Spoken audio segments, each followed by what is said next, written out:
வேலுண்டு வினையில்லை மயிலுண்டு பயமில்லை சர்வம் கிருஷ்ணார்ப்பணம்.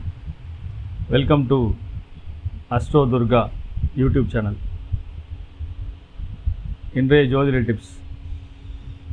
செவ்வாயின் மகத்துவம். என்ன நவகிரகங்கள் 9 கிரகங்கள் இருந்தாலும் செவ்வாய்க்கு ஒரு மகத்துவம் உண்டு. ஒவ்வொரு கிரகத்துக்கும் உண்டு. ஆனால் நம்ம செவ்வாய்க்கு ரொம்ப ஒருவேளை நான் செவ்வாய் ராசி செவ்வாய் லக்னமாக இருக்கிறதாலே ஒன்றும் தெரியல, அந்த செவ்வாயினுடைய காரகத்துவங்கள், அதனுடைய சிறப்புகள், செவ்வாயின் மகத்துவம் அப்படிங்கும்போது தனிப்பட்ட முறையிலையும் சரி, திருமண பொருத்தத்துலேயும் சரி. தனிப்பட்ட முறையில் தெரிஞ்சால் தான் நீங்கள் திருமண பொருத்தமே போட முடியும். ஏற்கனவே ஒரு TV channel astro TV top டிவின்னு சொல்லி அதில் ஒரு இது பேசியிருந்தேன். செவ்வாயை பற்றி நிறைய பேசியிருந்தேன். கடந்த வாரம் அது யூடியூப்பில் வந்ததுங்க. அதோட டிஸ்கிரிப்ஷன் வேணால் தரேன், பார்க்குறவங்க அதை போய் பாருங்கள். அதில் நிறைய விஷயங்கள் நான் செவ்வாயை பற்றி பேசியிருக்கேன். ஒரு செவ்வாய் என்ற ஜாதகத்தில் நீங்கள் எந்த லக்னமாக இருந்தாலும் சரி, எந்த ராசியாக இருந்தாலும் சரி, உங்களுடைய ஜாதகத்திலே இருக்கக்கூடிய செவ்வாய் தான் உங்களுடைய தன்மையை சுட்டி காட்டுவராக இருக்கிறார். நீங்கள் யார், எப்படிப்பட்டவர், குணாதிசயங்கள் எப்படி இருக்கும், அடுத்தவருக்கு வளைஞ்சு கொடுத்து போவீங்களா, போக மாட்டிங்களா,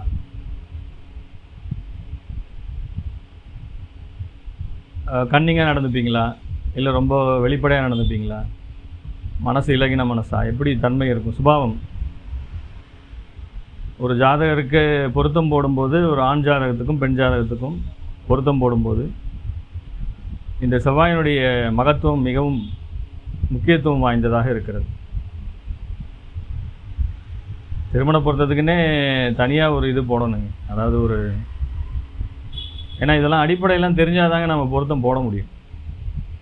நிறைய திருமணங்கள் இப்போ பார்த்திங்கன்னா பிரேக்கப்பில் போய் முடியுது. பெரிய அஸ்ட்ராலஜர்கிட்ட போய் நாங்கள் பொருத்தம் பார்த்தோம் சார், அது பெயர்லாம் சொல்ல வேண்டாம், அது நமக்கு அது வேலையும் இல்லை ஆக்சுவலாக. ஆனால் நிறைய செலவு செய்து திருமணம் நடத்துறது அப்படிங்கிறது இன்றைக்கி சாதாரண விஷயம் இல்லைங்க. வசதி படைத்தவர்களானாலும் சரி, வசதி இல்லாதவர்களானாலும் சரி, நிறைய பொருட்செலவை செய்து தான் என்ன பண்ணுறாங்க, திருமணத்தை நடத்தி வைக்கிறார்கள். தன்னுடைய மகனுக்கோ மகளுக்கோ ஒரு வரனை தேர்ந்தெடுத்து பொறுக்கி தான் பண்ணி, ரொம்ப ஜாதகங்களை கொண்டு போய் படியேறி நிறைய நேரம் காத்திருந்து இதற்காக பொருள் செலவு, நேர செலவு எல்லாம் பண்ணி. நான் யாரையும் குறிப்பிட்டு தவறு சொல்வதற்காக விரும்பவில்லை. ஆணை பெண்ணை பெற்றவர்கள் யாராக இருந்தாலும், பெற்றோர்கள் யாராக இருந்தாலும் தன் பெண்ணும் தன் பிள்ளை நல்லா இருக்கணும்னு தான் நினைப்பாங்க. சந்தோஷமாக கல்யாணம் பண்ணிட்டு பிள்ளைக்குட்டியோட திருமண வாழ்க்கையை மகிழ்ச்சியாக வாழ வேண்டும் என்ற, ஏன்னா நானும் ஒரு பிள்ளைகளை பெற்றவன் என்கிற, தகப்பன் என்கிற முறையில் எனக்கும் அந்த ஒரு இது உண்டு, எல்லாருக்குமே உண்டு. பிள்ளைகளுடைய எதிர்காலம் நல்லா இருக்கணும்னு நினைக்காத பெற்றோர்கள் யாரும் இல்லை. அதற்காகத்தான் திருமணத்தை செய்து வைக்கிறோம்.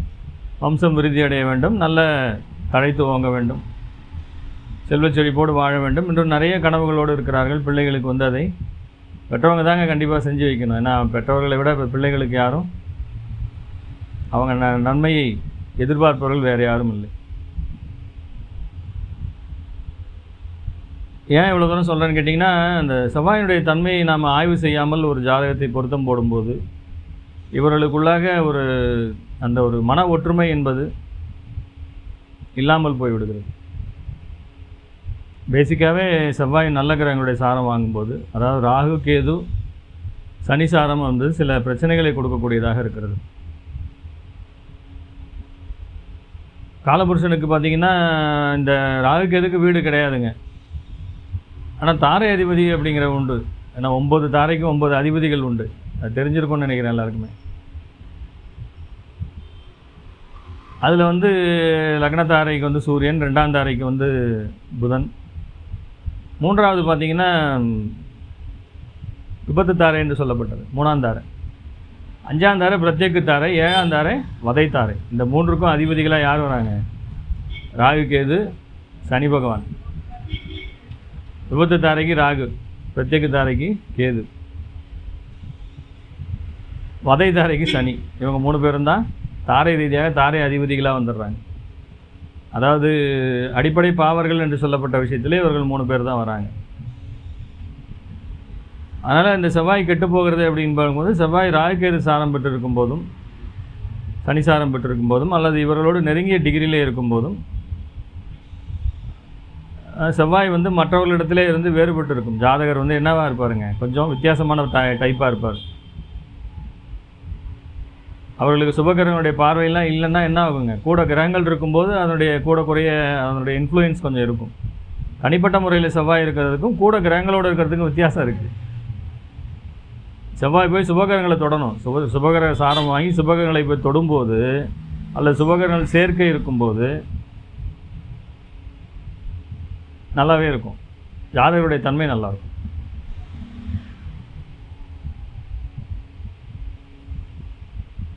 புரிஞ்சிருக்கும்னு நினைக்கிறேன் உங்களுக்கு. இது ஒன்றுன்னா சொல்லணுன்னா தனியாக கிளாஸ் தான் போடணும்.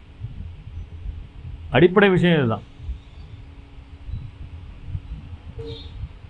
உதாரணத்துக்கு சொல்ல போகிறேன்னா, அன்றைக்கி ஒரு பொருத்தம் பார்க்க வந்தாங்க. நான் பொருத்தம் இல்லைன்னு சொல்லிட்டேன். நான் என்னுடைய இதை வந்து விதிகளை யாருக்காகவும் தளர்த்தி கொள்வதில்லை. இருக்கிற உண்மையை பேசிட்டு போகலாம். நமக்கு எதுக்கு அதெல்லாம்? வந்தவங்க யாராக இருந்தாலும் நமக்கு அதை பற்றி கவலை இல்லை. 4 இடத்துல போய் கேட்க தான் செய்கிறாங்க. என்ன முதலே சொன்ன மாதிரி இப்போ பெற்றவர்கள் வந்து தன் குழந்தைகள் நல்லா இருக்கணும்னு நினைக்கிறது தவறில்லை. ஒவ்வொரு ஜோதிடரும் ஒரு வழிகாட்டுதலை செய்கிறார். அது அவருக்கு தெரிந்தவரை அவர் செய்கிறார், அவ்வளோதான். ஜோதிடரையும் நான் இங்கே குறை சொல்ல வரல, நல்லா புரிஞ்சுக்கோங்க. ஏன்னா அந்த கர்மா என்பது உங்கள் கண்ணை கட்டி கொண்டு அதை உங்களை கண்ணை கட்டிவிட்டு அது வழிநடத்தி செல்லும். நீங்கள் திறந்தே இருந்தாலும் அது என்ன பண்ணிவிடுங்க, அவங்க கண்ணை மறைச்சிடும். நிறைய பேருக்கு நம்ம வேண்டான்னு சொல்லி அவங்க அந்த வேறு ஜோதிடர்கிட்ட போய் திருமணம் செய்து வைத்து பிரச்சனைகளிலே சிக்கியிருப்பதை நான் கண்கூடாக பார்க்கிறேன். நான் தான் எல்லாம் தெரிஞ்சவன், நான் பேசுகிறதே இல்லை. சொல்கிறேன், ஒரு உதாரணத்துக்கு சொல்கிறேன். என் வாயிலேருந்து வந்தது வேண்டான்னு அவங்க கேட்கல. எதுக்காக நான் அவ்வளோ கான்ஃபிடெண்ட்டாக சொல்கிறேன்னா, அந்த ஒரு செவ்வாயுடைய தன்மைகளை வந்து என்னால் ஜட்ஜு பண்ண முடிஞ்சது தான் இதுக்கு ஒரு முக்கியமான காரணம். அதனால தான் செவ்வாயுடைய மகத்துவம்னு சொல்லி நான் அதை போட்டிருக்கிறேன். பொதுவாக வந்து தன்னுடைய தன்மை என்பது ஒன்று இருக்குங்க. அதாவது பொருளாதார முன்னேற்றத்துக்கும் செவ்வாய்க்கும் எந்த சம்மந்தமும் கிடையாது. அவர் வந்து அதெல்லாம் இது பண்ணுறது இல்லை. ஒரு வகையில் பார்த்தீங்கன்னா காலபுருஷ 10க்கு அவர் லாபாதிபதி. 8ஆம் இடம் என்பது விருச்சிக வீடு, 10ஆம் பாவம் என்பது ஜீவனஸ்தானம் மகர ராசி. அதுக்கு லாபாதிபதி யாருங்க? செவ்வாய் தான். ஸோ அந்த வகையில் அவர் விருச்சிக ராசி 8க்கு அதிபதியாக வர்றதால பொருளாதாரம் ஜீவனத்திலே வரக்கூடிய லாபத்துக்கு இவர் அதிபதியாக போகிறார். யார்? செவ்வாய், விருச்சிக செவ்வாய். அந்த வகையில் பார்க்கும்போது அவர் பொருளாதாரத்துக்கும் ஒரு சம்பந்தத்தில் வந்துடுறாரு என்று தான் நாம் அதை எடுத்துக்கொள்ள வேண்டும். ஒவ்வொரு பாவத்துக்கும் பாவத்தை பார்க்கணுங்க. ஒரு பாவத்துக்கு இன்னொரு பாவம் என்னவா வருதுன்னு பார்க்கலன்னா தசாபதி பலனே சொல்ல முடியாது, ஜாதக பலனும் சொல்ல முடியாது, தசாபதி பலனும் சொல்ல முடியாது. அதனால் கணிதங்கள் வந்து சிம்பிளாக இருக்கணும், அதே நேரத்தில் சரியாக இருக்கணும். ஸோ இப்போ நம்ம அந்த டாப்பிக்கு வருவோம். அதாவது செவ்வாய் வந்து பாவகிரகங்களுடைய சாரங்களை பெறும்போது ஜாதகருடைய தன்மை கொஞ்சம் ஆய்வு செய்யப்பட வேண்டியது தான். அன்றைக்கி நான் ஜாதகம் பார்க்கும்போது ஒரு பெண்ணுடைய செவ்வாய் ரோகிணியில் இருக்குது, ஆணுடைய செவ்வாய் சுவாதியில் இருக்குது. நட்சத்திர பொருத்தம்லாம் சூப்பராக இருக்குது. நட்சத்திர பொருத்தம் ரொம்ப நல்லா இருக்குது. அந்த தோஷ சாமியங்கள் என்று சொல்லப்பட்ட ராகு கேது மற்றும் செவ்வாய் தோஷம் அது எல்லாமே ஓகேங்க, நல்லாவே இருக்குது. நான் இதை பார்த்து விட்டு சொல்கிறேன், நம்ம வந்து உங்களுடைய பெண்ணோட ஜாதகத்தில் செவ்வாய் ரோகிணியில் இருக்குது. உங்கள் பெண் எளிதிலே உணர்ச்சி வசப்படக்கூடியவர். ஏன்னா செவ்வாய் சந்திரன் சாரம் வாங்கும்போது அந்த ஒரு ஆசிலேஷன் மைண்டு வந்து எப்படி இருக்கும், ஒரு நிலையாக இருக்காதுங்க. எளிதிலே உணர்ச்சி வசப்படக்கூடிய தாய் உள்ளம் கொண்டவங்களாக இருப்பாங்க. எளிதில் மற்றவங்களுக்கு வந்து நல்லது செய்யணும், யாரும் கெடுதல் பண்ணக்கூடாது. ஏன்னா சந்திரன் தான் தாய், உலகத்துக்கே தாய். சொத்து பத்து உடையவர்களாக இருப்பார்கள். அதில் ஒரு சில விஷயங்கள் எல்லாம் சொல்லலாம், கூட குறைய சொல்லலாம். வளர்பிறை சந்திரனுக்கு ஒரு மாதிரி, தேய்பிறை சந்திரனுக்கு ஒரு மாதிரி பொதுவாக சொல்லிடலாம். ஆனால் செவ்வாய் ராகுசாரம் என்பது இதுக்கு நேர் எதிர் துருவம். புரியுதுங்களா? ராகுசாரம் சுவாதி அப்படிங்கும்போது இந்த சந்திரனுக்கும் அதுக்கும் அது ரெண்டுமே இந்த நட்சத்திரத்திலே ரெண்டுக்கும் ரஜ்ஜு தட்டும். ராகுக்கு பாருங்கள் என்ன ரஜ்ஜோ, சந்திரனுக்கு அந்த ரஜ்ஜு தட்டும். ரெண்டுக்கும் கயிறு பொருத்தம் இல்லை. முதல் பாயிண்ட்டு. 2வது பாயிண்ட்டு சஷ்டாஷ்டகம். 3வது பாயிண்ட்டு வேதை. வேதைன்னா என்னங்க? கடுமையான தோஷத்தை செய்யும். இந்த நட்சத்திரத்துக்கு இந்த நட்சத்திரம் ஆகாதுங்க. அப்போது அந்த சந்திரன், அதாவது ரிஷபத்திலே இருக்கக்கூடிய சந்திரன் ரோகிணிக்கு, துலாத்திலே இருக்கக்கூடிய ராகு சுவாதி வந்து கடுமையான வேதையை செய்வார். அதாவது இவங்க ஒரு 10 நாளுங்க, 10 நாள் அப்படிங்கிறதே என்னை பொறுத்தவரைக்கும் அதிகம்தான். ரொம்ப நாள் அதுலேயே வந்து அவங்களுக்கு மனக்கசப்பு வந்துடும். 3 மாதத்துலலாம் டிவோர்ஸுக்கு போயிடுவாங்க.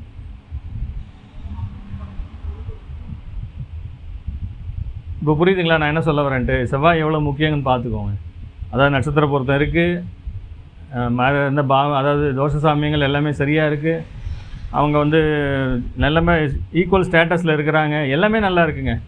கிட்டத்தட்ட 30-40 லட்ச ரூபா செலவு பண்ணி திருமணம் செய்கிறாங்க. அந்தளவுக்கு வசதி இருக்குது, நிறைய பவுன் போடுறாங்க, வசதி வாய்ப்புகள் இருக்குது. 2 பேருக்குமே வசதி வாய்ப்பு இருக்குது, யாருக்குமே ஒருத்தருக்கு ஒருத்தர் சளைத்தவரெலாம் கிடையாது. ஆனால் அங்கே சுபாவம் என்னமாகிடுங்க, அவருடைய தன்மை, பேசிக் குவாலிட்டிஸ்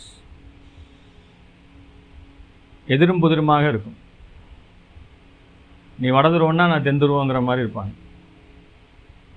அப்போ அவங்களுக்குள்ள அண்டர்ஸ்டாண்டிங் தானே முக்கியம். நான் என்ன சொல்கிறேன், விட்டு கொடுத்து போகக்கூடிய தன்மை தான். வாழ்க்கையில் அனுசரிப்பு மட்டும்தான். இந்த கிரகங்களை சேர்க்கும்போது, ஆண் பெண் நினைவை சேர்க்கும்போது அனுசரிப்பு தான் முதல் பாயிண்ட்டாக இருக்கணும். தோஷங்கள்லாம் அப்புறம் தான். நட்சத்திர பொருத்தமே இல்லைன்னா கூட பரவாயில்ல, அது ஒரு சில குற்றங்களை செய்யும், இல்லை நான் சொல்லலை. நட்சத்திர பொருத்தமே இல்லை, ஏகரஜ்ஜு சார், அன்றைக்கி பார்த்தேன் ஏகரஜ்ஜு. ஏன்னா செவ்வாய்க்கு செவ்வாய் பகை இல்லாமல் இருக்குங்க. 7ஆம் அதிபதிக்கு அப்புறம் பாவகிரகங்கள் இல்லை சார், தைரியமாக செய்யுங்க, இது ஒன்றும் பிரச்சனை வராதுன்னு சொல்லியாச்சு.